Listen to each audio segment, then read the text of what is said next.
Está no ar mais um TV Pet Show, um programa 100% dedicado aos animais.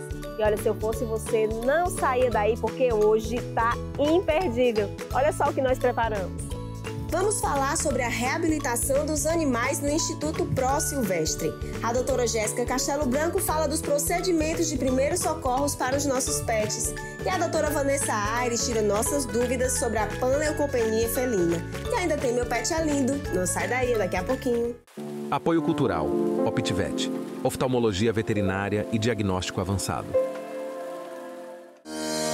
Na Optivet, o cuidado e a excelência andam juntos. Exclusiva ambulância para transporte de animais totalmente equipada. Novos exames de ultrassonografia. Tomografia computadorizada multi-slice 16 canais, com tempo reduzido de anestesia. Laboratório de análises clínicas. Atendimento estendido até 21 horas e muito mais. A excelência que você confia é Optivet. E eu estou aqui com a doutora Jéssica Castelo Branco, muito bonito sobrenome, doutora. Ela é médica veterinária, professora do curso de auxiliar de veterinários e colunista do jornal O Povo. Doutora, o currículo é grande, como é que dá tempo de fazer tudo isso? Dá tempo, e tem mais coisas aí por fora também, viu? Doutora, hoje nós vamos falar de um assunto que é muito importante, mas que talvez as pessoas em casa não param para pensar. Né, o que é necessário saber com relação a primeiros socorros em casa, quando acontece algum acidente, algum imprevisto em casa. É muito importante, né, doutora? No seu Insta tem até uma oficina que você deu para algumas pessoas. E eu queria que você começasse a falar quais são as situações mais comuns que acontecem em casa, que as pessoas não se atentam, que precisam de primeiros socorros. Sim, primeiramente é essa questão da atenção mesmo, né? Eu acho que mais importante do que você saber o que fazer é saber identificar as situações de perigo para que elas não aconteçam, pensando principalmente na questão da prevenção, né? E, infelizmente, a gente tem aí uma série de situações que colocam os nossos pets em risco. Então, a gente está falando de plantas tóxicas, alimentos tóxicos, venenos, a gente está falando de... Muita coisa, né? São muitas coisas, brigas com outros animais, afogamentos, choques elétricos, queimaduras, é muita coisa mesmo que a gente precisa estar atento. Doutora, e com relação à planta, você falou, eu me lembrei logo, planta, envenenamento ou alimento que não pode ser consumido, como é que eu me atento que eu sei que ele está passando por essa situação? Porque tem animais que são um pouco, a gente identifica logo, mas tem uns que são mais na deles. Como é que eu me atento para isso? Os sintomas eles vão variar muito de acordo com o animal, de acordo com o que ele veio a ingerir, com o que ele teve contato, né? Mas aqueles primeiros sintomas, eles surgem ali talvez a nível de trato gastrointestinal. Então, você vai ver, de repente, um vômito, uma diarreia. Em sinais mais avançados de intoxicação, a gente vai ter algumas alterações que já vão aí para as questões neurológicas, como tremores, salivação excessiva. Então, esses podem ser alguns dos primeiros sinais de que o animal está intoxicado com alguma coisa. Doutora, e é o primeiro sinal levar para o médico veterinário, não tem muito o que fazer, não tem né? muito o que fazer em casa. Existem algumas substâncias, como, por exemplo, os venenos, que a gente pode, a caminho do veterinário, tentar lançar mão de algumas estratégias que, vamos dizer assim, elas atrasem a absorção do veneno. Por exemplo, hoje nós temos o carvão ativado. Ah, já ouvi falar. Exatamente. O tutor ele pode encontrar nas casas de produtos de pet shop, né, esse carvão, e ele de maneira nenhuma vai resolver o problema do animal que está envenenado. Mas ele tem uma ação de ajudar o veneno a não ser absorvido. Né? Então, ele meio que, vamos dizer, ele se liga àquelas moléculas tóxicas e não permite que o intestino, por exemplo, absorva. Então, ter um carvão ativado em casa pode salvar diante de algumas suspeitas de envenenamento. Né? Você acha que o animal, por exemplo, teve contato com venenos de rato? O carvão ativado, ele pode... Que tem nas lojas do pet shop. O carvão ativado você encontra nas lojas que vendem produtos, né, de pet shop no geral.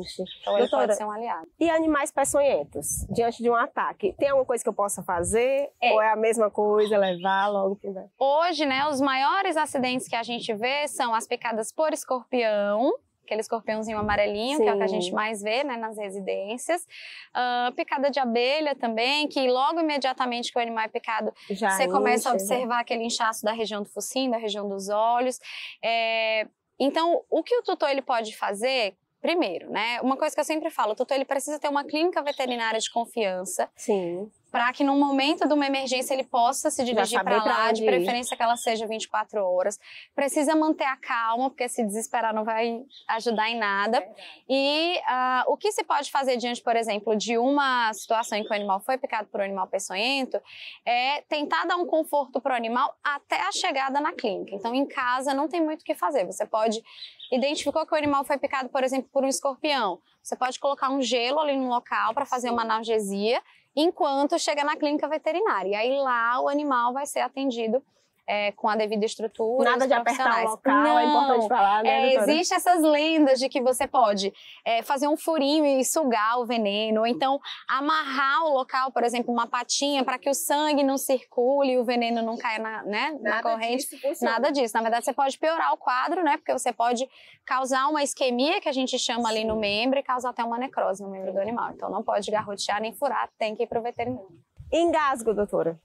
Que isso, além de ser prejudicial, a gente fica muito nervosa. O que a gente faz na hora? O momento do engasgo é desesperador, né? Você fica nervoso ali com o que fazer. Mas primeiro, de novo, manter a calma. Abra a boca do animal, observa se tem algum objeto alojado ali que esteja, de alguma forma, atrapalhando a respiração, né? Se possível, puxa esse objeto. Mas se você notar que o animal está com dificuldade de respirar e você não está vendo o que está ali, né, causando isso, é correr para o atendimento. Aí, muitas vezes, a gente vai precisar também fazer exames de imagem para identificar o que tem ali exatamente. Doutora, afogamento. Quem tem piscina em casa?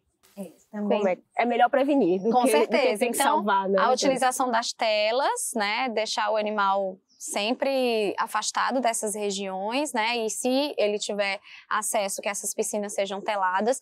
É importante que essas piscinas tenham escadas de saída, escadas ou degraus, porque uma vez que o animal cai, ele consegue, né, nadar até a saída. E muitas vezes, se você presenciar o momento que o animal cai, não esperar o animal nadar. A gente tem, né, às vezes a noção de que todo animal sabe fazer o nado cachorrinho, quando na verdade não é isso. Então, muitos deles podem não saber nadar, então não espere o cão nadar. Doutora, muito obrigada. Olha, foi um papo muito esclarecedor. Acho que muita gente em casa não sabia muita coisa, assim como eu também não sabia. Se tiver mais dúvidas, você já firma o compromisso aqui com a gente de voltar e responder aos telespectadores. Mas antes disso, doutora, fale suas redes sociais para quem está em casa. Eu estou lá no Instagram, meu Instagram é @VetJessCastelo. Às vezes eu posto lá algumas coisas do cotidiano, algumas oficinas, algumas aulas, então sempre tem uma informaçãozinha nova lá. Muito bom, doutora. Mais uma vez, muito obrigada. Eu que agradeço. A minha pet dica de hoje é que você sempre tenha uma clínica veterinária de confiança e que, de preferência, tenha funcionamento 24 horas para você se dirigir em alguma situação de emergência. Não vá tentar fazer nada em casa, porque você pode piorar a situação do seu pet. Então, liga para a clínica, avisa que seu animalzinho está passando por uma emergência e corra para lá. Essa é a minha dica de hoje.